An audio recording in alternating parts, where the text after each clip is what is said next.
आप देख रहे हैं ENI live next generation media.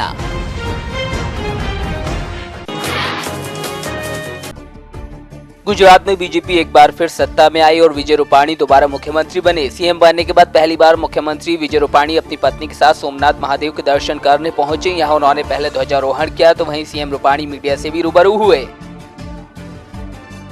Gujarat ऊपर अनन्य कृपा મળતી રહી છે। ગુજરાતનો વૈભવ વિકાસ ખૂબ આગળ વધતો રહે તેવી પ્રાર્થના કરી છે। આજે ધજા ચડાવવાનો કાર્યક્રમ હતો।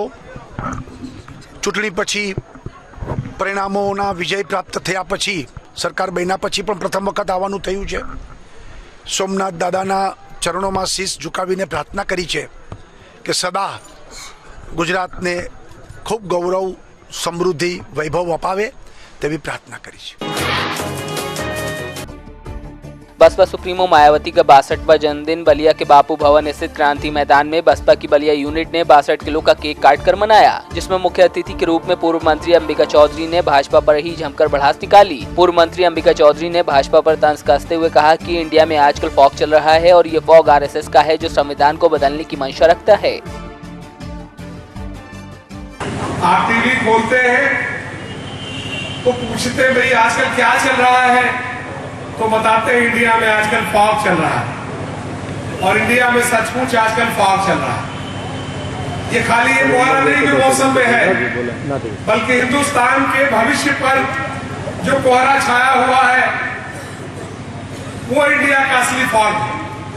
और वो फॉग इसलिए है कि हिंदुस्तान जब आजाद हुआ तो आजादी की लड़ाई में जिन लोगों की कोई भागीदारी नहीं थी, जिन लोगों ने आजादी की लड़ाई में कहीं हिस्सा नहीं लिया था, आज दुर्भाग्य से उन्हीं के हाथ में हमारे आजादी की चाबी चली गई है और इसलिए डर लगता है कि आजादी रहेगी कि नहीं। रामपुर में ऑनर किलिंग का सनसनीखेज मामला सामने आया है। अंतरजातीय विवाह करने वाली हेल्थ सुपरवाइजर को उसके पिता और फौजी भाई ने मौत के घाट उतार दिया। मृतका भावना सिंह का भाई BSF जवान है। पति जितेंद्र ने बताया कि भावना और वो बाइक से मिलक जा रहे थे, तभी आरोपी भाई और पिता ने उसका अपहरण कर लिया। फिलहाल पुलिस ने पति की तहरीर पर मुकदमा दर्ज कर लिया है और आरोपियों को हिरासत में लेकर पूछताछ की है।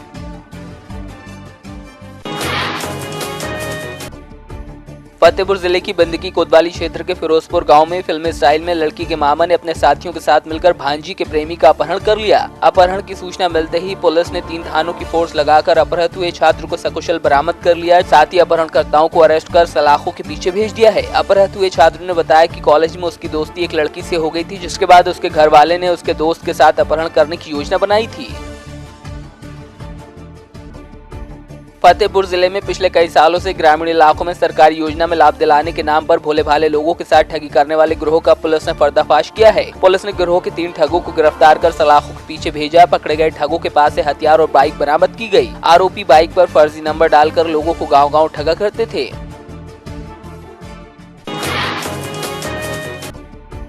फतेहपुर जिले में सपा शासनकाल 2015-16 के दौरान हुए अवैध मोरंग खनन के मामले में हाईकोर्ट के आदेश के बाद सीबीआई की टीम जांच के लिए पहुंची। टीम ने खनन वाले स्थानों पर जाकर निरीक्षण किया और स्थानीय लोगों के बयान दर्ज किए। जिले में हुए अवैध खनन की जांच पिछले 1 सप्ताह से सीबीआई की टीम रुक कर रही है, जिसके चलते सोमवार को सीबीआई ने ओती, अड़वाल, एरई समेत दर्जनों घाटों की वीडियोग्राफी की।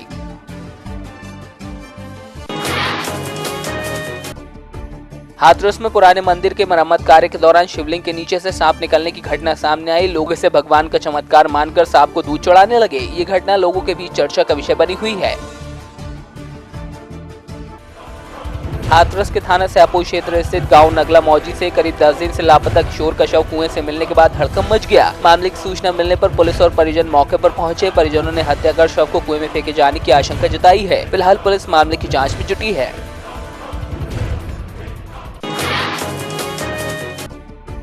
कुशीनगर जनपद के तुर्कपट्टी बाजार में स्थित गुप्तकालीन सूर्य मंदिर में मकर संक्रांति के अवसर पर खिचड़ी मेले का आयोजन किया गया, जिसमें क्षेत्र के हजारों बच्चों को खिचड़ी खिलाई गई। मेले के आयोजन में मुख्य अतिथि कुशीनगर पुलिस अधीक्षक यमुना प्रसाद भी शामिल हुए और गरीबों को कंबल वितरित किया।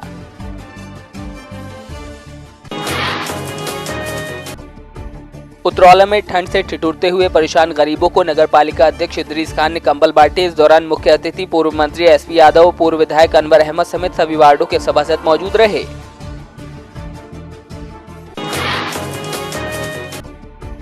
अभी कुछ दिन पहले ही पंजाब के स्वास्थ्य मंत्री ब्रह्म मोहिंद्र ने मोगा और मोहाली में 50 बेड की इमारत बनाने के लिए कहा था। गौरतलब है कि पिछली अकाली सरकार द्वारा मोगा के सरकारी अस्पताल के अंदर 50 बेड की इमारत बनाने की नींव रखी गई थी, जिसे मई 2017 में बनकर तैयार हो जाना था, लेकिन अब तक अस्पताल का महज 40% काम ही पूरा हुआ है। ऐसे में सवाल उठता है कि पंजाब के स्वास्थ्य मंत्री ने मोगा में जिस 50 बेड वाली इमारत बनाने की बात कही थी, क्या ये वही है या फिर सरकार कोई दूसरी इमारत बनाना चाहती है। ਇਹ ਸਟਾਰਟ ਜੀ 2016 ਮਈ ਮਹੀਨੇ ਦੇ ਵਿੱਚ ਸਟਾਰਟ ਹੋਈ ਹੈ, ਜਿਹਦੀ ਟਾਈਮ ਲਿਮਿਟ 1 ਸਾਲ ਸੀ 2017 ਤੱਕ। ਡਿਲੇ ਹੋਣ ਦੇ ਕਾਰਨ ਕਈ ਤਰ੍ਹਾਂ ਦੇ ਰੀਜ਼ਨ ਆ ਗਏ ਜੀ। ਪਹਿਲਾਂ ਇਹ ਕੰਮ ਕਿਸੇ ਹੋਰ ਪਾਰਟੀ ਦੇ ਅਧੀਨ ਸੀਗਾ, ਕੁਛ ਉਹਦੀ ਚਾਲ ਦਾ ਨਜ਼ਰੀਆ ਕੁਛ ਵੱਖਰਾ ਰਿਹਾ। ਬਾਅਦ ਵਿੱਚ ਚੋਣ ਜ਼ਾਬਤਾ, ਇਲੈਕਸ਼ਨ, ਨੋਟਬੰਦੀ, ਮਾਈਨਿੰਗ ਵਿਭਾਗ ਵੱਲੋਂ ਰੇਤਾ ਦੇ ਉੱਤੇ ਦੀ ਕਮੀ ਪੇਸ਼ੀ, ਇਹ ਜਿਹੀਆਂ ਚੀਜ਼ਾਂ ਕਰਕੇ ਇਸ ਕੰਮ ਦੇ ਵਿੱਚ ਡਿਲੇ ਵੀ ਹੋਇਆ ਜੀ।